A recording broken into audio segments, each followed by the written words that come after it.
Welcome back to my channel. The topic of this video is a little different than what I usually do. And this is something that I've been thinking about for a while now, and it's been weighing on me. It's some stuff that I really want to share with you. In this video, I wrote down several things. It's specifically for agents that rely on buyers. You're solely a buyer's agent. And I'm going to share with you some of the reasons why buyer's agents may be eliminated in the future.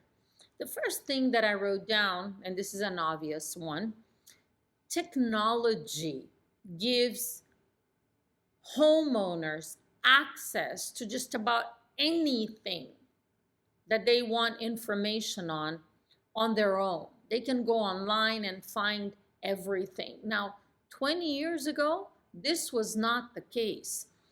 20 years ago, sellers, specifically buyers and sellers, they want information on a property, they would need to contact an agent. Today, they can find that information online. And for a buyer, once they find a certain property information online, they could actually contact the listing agent directly and buy the property from that listing agent, which makes the buyer's agent unnecessary in that case. And I wrote this down. Some buyers actually believe that they can get a better price for the property if they go directly to the listing agent. True or not, there are a certain percentage of buyers that feel this way, and for this reason, they go directly and work with the listing agent. Then I wrote this down. It actually requires a lot more skills to be a buyer's agent than it does to be a listing agent. I wrote down a few things. Think about this. If you call 25 for sale by owners, it's guaranteed that all 25 of them want to sell the house. You know why? Because the house is for sale, and people that don't want to sell their house don't put their house for sale.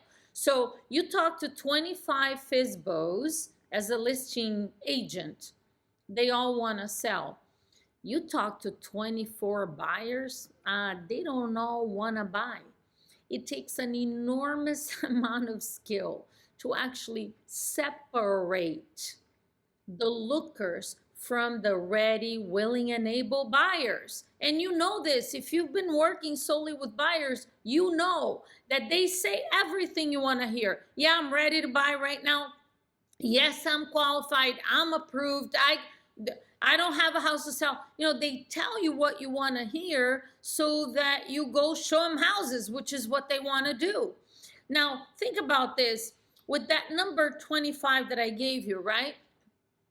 According to NAR, out of all the so-called buyers out there, only 4% are ready, willing, and able. So for you to actually find 25 ready, willing, and able buyers, it will require you to speak with 625 buyers. Now think about that. You know, sometimes when agents think they have this illusion that being a buyer's agent is easier than being a listing agent, I'm biased, but absolutely not. It's so much easier. Yeah, both of them take a lot of skill, and the truth is, think about it. How often, if you're exclusively a buyer's agent, did you spend weeks or months showing properties to a buyer and they never bought from you? Think about that for a moment. Then I wrote this down. There's really no need to have two agents in a transaction. Now, I personally believe that a knowledgeable professional buyer's agent can be a great asset to buyers, but is it really needed? And does the public perceive that that is needed? Think about it. One agent can facilitate the entire transaction.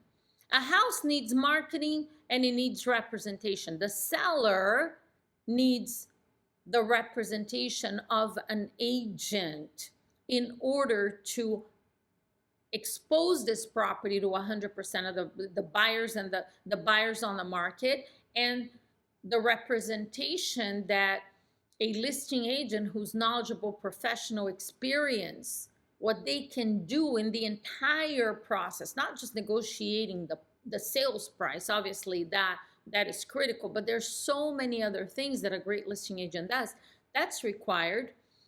But is there really a need for a buyer's agent? The listing agent can represent both sides of the transaction. And then I wrote this down, and this is a tough one if you're solely working with buyers. Buyers are not really committed to one particular agent. Buyer's agents, and I've been coaching real estate agents for over 15 years, and I've heard this way more times than I would have liked to. Agents can spend months showing properties to buyers. And then all of a sudden they drive in front of a property, they see a for sale sign, they call the listing agent, they buy that house, and the agent that spent all of this time showing them properties never hear from them again. And this is real life out there for buyers agents.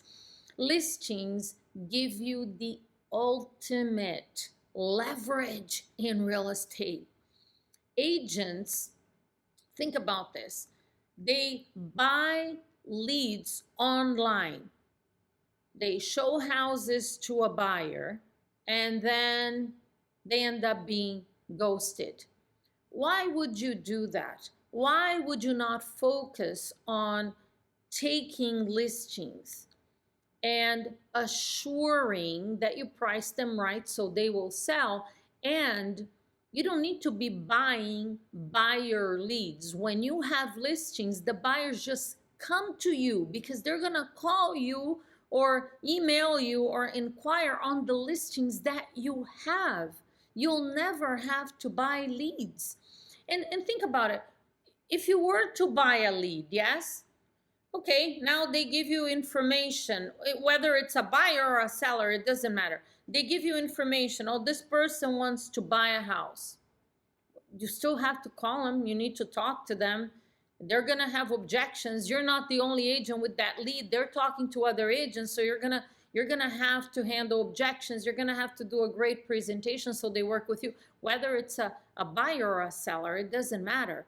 So why not just prospect every day? And these same leads that you're giving some company money for these leads. I mean, these leads are out there. If you talk to enough people every day, you're going to find people that want to sell, and you're going to find people that want to buy too. My recommendation is focus on the listing side of the business. When you get buyers, refer them out, get a referral fee, and stay focused on prospecting, finding people who want to sell and taking listings. Like I said, you talk to 25 FSBOs, all of them are selling. You talk to new expired listings, a huge percentage are going to relist within the first 2 or 3 days.